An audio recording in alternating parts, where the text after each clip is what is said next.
बिस्मिल्लाहिर्रहमानिर्रहीम। अस्सलाम वालेकुम बेटा जी, क्या हाल है आप लोगों का? ठीक ठाक। ले जी, लास्ट लेक्चर में हमने जो कमांड्स पढ़ी थी उससे आगे कंटिन्यू करते हैं। और लास्ट लेक्चर के अंदर हमने एक कमांड पढ़ी थी MKDIR, जो बिल्कुल डॉस वाली कमांड हमारे पास यहाँ पर बेसिक लैंग्वेज के अंदर अवेलेबल है। बिल्कुल वैसे ही वहाँ उस कमांड से किया क्या था हमने हमने एक नई डायरेक्टरी बनाई थी, नया फ़ोल्डर क्रिएट किया था। MK मेक डायरेक्टरी था ना? तो इसी तरीके से हमारे पास एक और कमांड है, जो है RMDIR, ये भी डॉस की ही कमांड है। उसी डायरेक्टरी को या किसी भी डायरेक्टरी को रिमूव कर सकते हैं इस कमांड की मदद से। ठीक हो गया? ले जी, तो इसकी डेफिनेशन देख लेते हैं पहले। This command is used to remove और delete a directory from the disk. Disk से मुराद है हार्ड डिस्क या कोई भी secondary storage device, USB disk भी हो सकती है, सीडी डीवीडी व्हाटसोएवर, कुछ भी आप इसकी जगह कंज्यूम। बहरहाल ज्यादातर जो है हार्ड डिस्क ही इससे मुराद होता है। ठीक हो गया? सो इसका तरीकाकार क्या है जी? बहुत ही आसान है, बिल्कुल वैसे ही।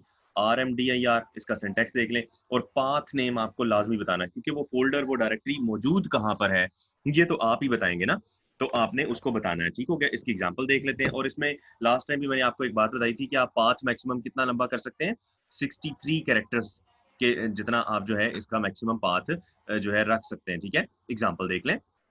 हमने एक इन्वेंट्री नाम की डायरेक्टरी क्रिएट की थी, उसी को रिमूव कर रहे हैं जी। RMDIR, उसने कमांड सिंटेक्स लगाया। उसके बाद डी ड्राइव के अंदर मौजूद है, क्या मौजूद है? गुड्स नाम का एक फोल्डर है। ठीक है? गुड्स नाम का फोल्डर है और उसके अंदर एक इन्वेंट्री नाम का फोल्डर है, इसको उड़ाना है। गुड्स नहीं उड़ेगा, जो आखिरी होगा वो उड़ेगा। ठीक है? इन्वेंट्री नाम का फोल्डर गुड्स में बनाया था, तो गुड्स का फोल्डर नहीं उड़ेगा, डायरेक्टरी नहीं उड़ेगी, बल्कि कौन सी डायरेक्टरी डिलीट होगी? इन्वेंट्री नाम की डायरेक्टरी ऑटोमेटिकली डिलीट हो जाएगी। नीचे उसने लिखा भी हुआ है कि डिलीट्स द सब डायरेक्टरी। अच्छा, डायरेक्टरी बोलते हैं, कभी उसको सब डायरेक्टरी बोल देते हैं, इससे आपने कंफ्यूज नहीं होना, क्योंकि सब डायरेक्टरी का मतलब है डायरेक्टरी के अंदर डायरेक्टरी। तो यहाँ पर ये जो इन्वेंट्री है ये गुड्स नाम की डायरेक्टरी के अंदर मौजूद है ना, इसलिए इसको सब डायरेक्टरी कह लें, डायरेक्टरी कह लें, इट डजंट मैटर। ठीक हो गया? ले जी, तो इन्वेंट्री नाम का फोल्डर डिलीट हो जाएगा, खत्म हो जाएगा, रिमूव हो जाएगा, यही इसका काम था। चले जी, अगली कमांड की तरफ आते हैं। रन कमांड जी, सबसे इंपॉर्टेंट कमांड है जी। हर प्रोग्राम में आपने इसको यूज करना है। कैसे? क्योंकि आपने अगर एक प्रोग्राम बनाया है तो वो बनाया क्यों है? रन करने के लिए ही तो बनाया है, एग्जीक्यूट करने के लिए ही तो बनाया है। रन करना, एग्जीक्यूट करना, चलाना एक ही बात है। ठीक है? तो रन कमांड का इस्तेमाल बहुत जरूरी है जी। ले जी, इसकी डेफिनेशन आ रही है, कह रहा है this command is used to execute the program. Program चलाना। ठीक है? वो प्रोग्राम जो करंटली इन द मेमोरी, जो मेमोरी पे लोडेड है। लोडिंग हमने सीखी थी ना पिछले लेक्चर के अंदर भी, और इससे पहले या दूसरे लेक्चर में भी हमने वो अलग से कमांड भी पढ़ी थी। ठीक है? तो जो मेमोरी, मेमोरी से मुराद है रैम। रैम पर जो भी प्रोग्राम आपका लोड होगा, और ये बात मैं बार बार क्लियर कर रहा हूँ कि एक वक्त में बेसिक में एक ही प्रोग्राम लोड हो सकता है, तो उसको आप चला सकते हैं। ठीक है? So if the program is not in the memory, और अगर वो मेमोरी में नहीं है, इट फर्स्ट लोड, आपको लोड करना पड़ेगा एंड देन रन इट, और फिर उसको रन करें। ठीक है? चलें जी, इसके भी दो सिंटैक्स है जी। रन और उसके बाद अच्छा, अब यहाँ पर ये है कि एक तो आप पूरा प्रोग्राम चलाना चाहते हैं, या आप कोई एक या दो या तीन लाइनें चलाना चाहते हैं, तो वो लाइन रेंज आपको लिखनी पड़ेगी। इसलिए इसने देखा ब्रैकेट के अंदर लाइन नंबर लिखा हुआ है। एक लाइन आप चला के देखना चाहते हैं, अब इसका क्या फायदा होता है? ज्यादातर हमने तो पूरा ही प्रोग्राम चलाना है। इसका फायदा बेटा जी, जब आप एरर तलाश कर रहे होते हैं ना, तो आपने देखना होता है कि मेरी पहली लाइन जो मैंने लिखी है, क्या वो ठीक चल रही है, दूसरी ठीक चल रही है। एक एक लाइन करके चलाना भी जो है वो पड़ जाता है कभी कभार, तो इसलिए ये ऑप्शन भी आपको दी गई है। सो लाइन नंबर आगे कॉमा आर। ठीक हो गया? अब ये कॉमा आर क्यों दिया गया है, इसका भी एक जो है ना एक इसके अंदर भी तफसील मौजूद है जी। तो हम बात कर रहे थे रन कमांड की। रन कमांड के अंदर आपको मैंने बताया कि पूरा प्रोग्राम भी आप रन कर सकते हैं, और एक लाइन या एक एक से ज़्यादा लाइंस जो हैं उसकी रेंज देनी पड़ेगी, और उसके बाद कॉमा लगा के आर ऑप्शन जो है आपको दी गई है। ये आर ऑप्शनल है, ये बात तो मैं आपको पहले कई बार बता चुका हूँ कि जो भी चीज़ आप बड़ी ब्रैकेट में लिखते हैं वो ऑप्शनल होती है। ठीक है? अच्छा जी, ये आर का क्या फंक्शन है मैं अभी आपको बताता हूँ। और दूसरा इसका सिंटैक्स देख लें, रन और आगे file name. File name bracket के बगैर है, हालाँकि इसको भी ब्रैकेट में होना चाहिए, ये मेरे हिसाब से ऑप्शनल है, ये गलती है किताब के अंदर। बहरहाल, अगर सपोज़ करें आपने लोड नहीं किया हुआ प्रोग्राम को, तो फिर आपको फ़ाइल का नाम देना पड़ेगा चलाने के लिए। ठीक है? पहले बेहतरीन तरीका तो यही है, गुड प्रोग्रामिंग प्रैक्टिस तो यही कहती है कि पहले आप उसको लोड करें, उसके बाद रन करें, और रन करने के लिए आपको कोई फ़ाइल नेम देने की ज़रूरत नहीं होती, क्योंकि मेमोरी में एक वक़्त में एक ही प्रोग्राम लोड होता है, तो उसको फ़ाइल नेम देने की कोई ज़रूरत नहीं है। लेकिन बहरहाल, यहाँ पर इन्होंने फ़ाइल नेम दे दिया है। मैं समझता हूँ कि ये एक एरर है, इसके फ़ाइल नेम को भी बड़ी ब्रैकेट में होना चाहिए, यानी ऑप्शनल होना चाहिए। लेकिन उसके बाद ये आर का एक स्विच दिया गया है, वही ऑप्शनल। अच्छा जी, ये क्या चीज़ है? ज़रा गौर करें ये इंटरप्रिटेशन के अंदर इसकी ये सेकंड लाइन लास्ट पढ़ते हैं, सेकंड लास्ट लाइन। क्या कह रहा है? The R option is used to keep the all data files opened during the program execution या रन कमांड। अच्छा जी। कह रहा है जी असल में प्रॉब्लम पता क्या होता था? चूँकि जीरो बेसिक आपको पता है 1963 में बनी है। उस दौर में जो कंप्यूटर होते थे वो आज की तरह इतने जो है ज़्यादा मेमोरी वाले नहीं होते थे, यानी उनकी रैम बहुत थोड़ी होती थी। यानी वो इतने होते थे कि उनके अंदर इतनी ही रैम होती थी कि अगर उसको प्रोग्राम को इसको बेसिक को चलाना है तो पूरी रैम कंज़्यूम करनी होती थी। पूरी रैम को साफ़ करके क्लियर करके सिर्फ़ और सिर्फ़ प्रोग्राम को एग्ज़ीक्यूट करवाना होता था तो वो सही चलता था।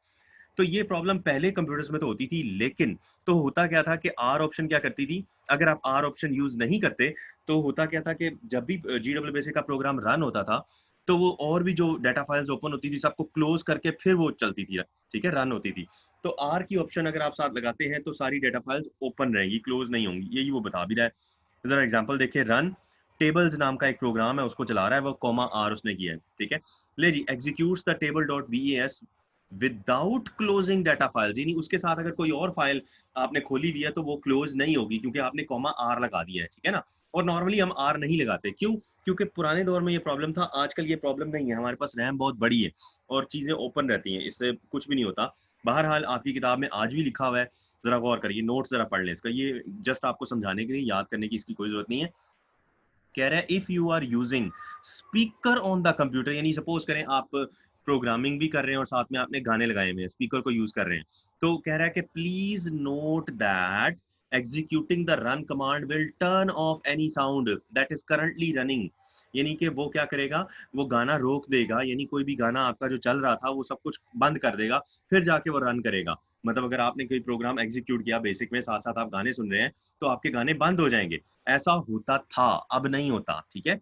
And will reset the music to foreground, यानी म्यूजिक को वो पीछे ले जाएगा, ठीक है? और बेसिक पूरी रैम पर कब्जा करके उसको चलाएगी, ठीक है ना? बेसिक जो है आपके प्रोग्राम को पूरी रैम पर कब्जा करके उसको प्रोग्राम को चलाएगी, लेकिन ये पुरानी बात है, अब ऐसा कुछ नहीं है, ठीक है? मैं यहाँ पर साथ साथ आपके सामने काम भी कर रहा हूँ, रन भी कर रहा हूँ, इट डजेंट मैटर, ठीक हो गया? चलें जी, अगली कमांड है हमारे पास सेव कमांड। सेव कमांड क्या करती है? देखिए आपने कोई प्रोग्राम बनाया है, आपने कोई करंटली बड़ा बेहतरीन एक प्रोग्राम टाइप करके आपने बनाया, उसको चलाया, रन किया, बेहतरीन आउटपुट आ रही है, लेकिन आपने उसको सेव नहीं किया और उसी देर में लाइट चली गई, तो क्या होगा? आपकी सारी मेहनत खत्म हो जाएगी, ठीक है? पानी में या मिट्टी में मिल जाएगी, क्योंकि आपने उसको सेव नहीं किया। सेव करने से क्या होता है कि डेटा को आप फ्यूचर में यूज़ कर सकते हैं, ठीक है? जो चीज़ आपने फ्रेश बनाई है, जब तक आपने उसको सेव नहीं किया, ऐसा ही वर्ड में भी होता है। आपने वर्ड के अंदर अगर कोई बहुत लंबा चौड़ा पैराग्राफ लिखा है, कोई एसे लिखा है, कोई कोई स्टोरी लिखी है और आपने उसको सेव नहीं किया, सेव करना भूल गए थे और लाइट चली गई, और अगर आप कंप्यूटर पे काम कर रहे हैं, मैं बात कंप्यूटर की कर रहा हूँ, लैपटॉप की नहीं कर रहा, आपने उसको अगर सेव नहीं किया तो वो डाटा आपका उड़ सकता है, खत्म हो सकता है, ठीक है? ले जी, तो सेव कमांड जो वो बहुत इंपॉर्टेंट है, जब भी आपने कोई काम करना है तो उसको सेव तो लाज़मी करना है। तो सेव करने का तरीकाकार क्या है? This command is used to save the program on the disk. Disk पर उसको सेव कर देती है फॉर लेटर यूज़, ताकि आप बाद में उसको यूज़ कर सकें। इसके 2 सिंटैक्स है जी, सेव और आगे फाइल नेम। फाइल नेम ज़रा गौर करें, ब्रैकेट में नहीं है, इसका मतलब है ये लाज़मी देना है। यानी मैंने एक फाइल सेव करनी है और आपको पता है कंप्यूटर में कोई भी चीज़ गुमनाम नहीं होती, कोई भी फाइल गुमनाम नहीं होती, उसको नाम देना होता है। आप कोई नया फ़ोल्डर भी क्रिएट करते हैं और आप उसको नाम ना दें, तो न्यू फ़ोल्डर उसका नाम बन जाता है। आप दूसरा फ़ोल्डर क्रिएट करें, न्यू फ़ोल्डर 1, न्यू फ़ोल्डर 2, इस तरीके से उसको कोई ना कोई नाम देना होता है, ठीक है ना? तो सेव आगे फ़ाइल नेम आपको देना है और उसके बाद 2 स्विच हैं इसके, ये ऑप्शनल है, ए और पी, ठीक है? इनका क्या मकसद है? अच्छा, फ सेव करने के लिए आपको फ़ाइल नेम लाज़मी देना है, ये बात तो क्लियर हो गई। अब 2 फ़ॉर्मेट में आप सेव कर सकते हैं, आस्की फ़ॉर्मेट में या प्रोटेक्टेड मोड में, ठीक है? ले जी जरा गौर करें, कह रहा है if the option A is specified, ये ए अगर आपने यूज किया है, the file is saved in ASCII format. ASCII हमने जो है वो एक कोडिंग स्कीम पढ़ी थी ना नाइन्थ के अंदर, American standard code for information interchange. तो अगर आप चाहते हैं कि आपका प्रोग्राम इसमें सेव हो तो आप कॉमा ए लगा लें, और अगर आप चाहते हैं कि आपका प्रोग्राम प्रोटेक्टेड मोड में हो या इनकोडेड बाइनरी फॉर्मेट में हो तो आप क्या करेंगे, इसको प्रोटेक्टेड मोड कहते हैं, तो आप पी लगा लेंगे, ठीक हो गया? ले जी, इसकी एग्जांपल्स देख लेते हैं। Save matrix dot V A S, ठीक है? और कॉमा ए लगाया उसने, तो वो कह रहा है जी आस्की फॉर्मेट में उसने सेव कर दिया मैट्रिक्स नाम के प्रोग्राम को, और अगर आपने पी यूज किया है तो वो इनकोडेड बाइनरी फॉर्मेट में उसको सेव कर देगा, ठीक हो गया? अच्छा, वो कह रहा है अगर आपने प्रोटेक्टेड मोड में किसी चीज को सेव कर लिया ना, तो अब वो सिर्फ रन होगा, उसको कोई कुछ कर नहीं सकता। कह रहा है जी अगर आपने बाइनरी फॉर्मेट या प्रोटेक्टेड फॉर्मेट में उसको किया है ना, we can not list edit a file, यानी आप लिस्ट भी नहीं कर सकते, उसको एडिट भी नहीं कर सकते, उसमें कुछ भी नहीं होगा, वो हमेशा के लिए, वो फाइल हमेशा के लिए सेव हो गई अगर आपने उसको प्रोटेक्टेड मोड में सेव कर दिया, ठीक है। इसलिए बहुत एहतियात से जो है ये सोचिए, बेसिकली हम यूज नहीं करते इनको, हम नॉर्मली सेव करते हैं, बात खत्म, ठीक हो गया जी। अच्छा जी, उसके बाद चलते हैं जी, अगली कमांड है हमारे पास सिस्टम कमांड। ये कमांड क्या करती है? अच्छा जी, सिस्टम कमांड बेटा जी, मैंने आपको बताया चैप्टर नंबर 5 जो है ना हमारा, ग्राफिक्स जो है ग्राफिक्स से रिलेटेड है, उसमें हमने ग्राफिक्स प्रोग्राम बनाने हैं। अब ग्राफिक्स प्रोग्राम की जो आउटपुट आएगी ना, वो नंबर फॉर्म में नहीं होगी, बल्कि वो तस्वीरी शक्ल में होगी, उसमें ग्राफ्स होंगे, ग्राफ से मुराद है छोटी मोटी तस्वीरें हैं आपके कोर्स में, जैसे सर्कल है, बॉक्स है, ट्राइंगल है, इस किस्म की चीजें जो है, स्टार वगैरह, ये चीजें हम एक प्रोग्राम बनाएंगे जिससे ये चीज क्रिएट हो जाएगी। यानी जब आपके पास ग्राफिक्स आउटपुट आती है ना, तो आपकी फुल स्क्रीन जो है, फुल स्क्रीन पर वो आउटपुट आती है और ब्लैक स्क्रीन हो जाती है और एक स्टार बन जाता है या कोई डब्बा बन जाता है या ट्रायंगल जो भी आपने बनानी होती है वो बन जाती है। अब सवाल ये है, नॉर्मली जब भी आप विंडो में कोई चीज ओपन करते हैं तो आपके पास ये तीन ऑप्शन राइट साइड पर आ रहे होते हैं, मिनिमाइज का, मैक्सिमाइज का और ये क्रॉस का, नजर आ रहा है ना आपको? लेकिन जब आप बेसिक के अंदर ग्राफिक्स आउटपुट लेते हैं तो ब्लैक स्क्रीन आती है और ये तीन बटन आपके पास नहीं आते। अब सवाल ये है कि उससे जान कैसे छुड़ाई जाए, यानी उसको बंद कैसे किया जाए, उसको खत्म कैसे किया जाए, तो उसके लिए ये कमांड दी गई है, सिस्टम कमांड, ठीक हो गया। कह रहा है this command is used to exit from the exit, exit का मतलब है खत्म करना, बाहर निकलना, from GW basic and return to the operating system environment, और आप ऑपरेटिंग सिस्टम एनवायरनमेंट में वापस आते हैं, ठीक है, इस कमांड की मदद से। और इसका सिंटैक्स क्या है? सिस्टम, ठीक हो गया। तो बस सिंपल सा है, इसकी कोई एग्जांपल नहीं हो सकती यहाँ पर, जस्ट आपने सिंपल टाइप कर देना है डायरेक्ट मोड के अंदर, तो वो GW बेसिक क्लोज हो जाएगा, बंद हो जाएगा, ठीक है। और आप नॉर्मली अपने विंडो के एनवायरनमेंट में आ जाएंगे, जिस जहां पर आपने जो भी और काम करना है आप कर सकते हैं, ठीक है। वरना अगर ये सिस्टम कमांड ना होती तो आपको कंप्यूटर को या लैपटॉप को बंद करना पड़ता, और ऐसा मेरे साथ होता भी रहा है।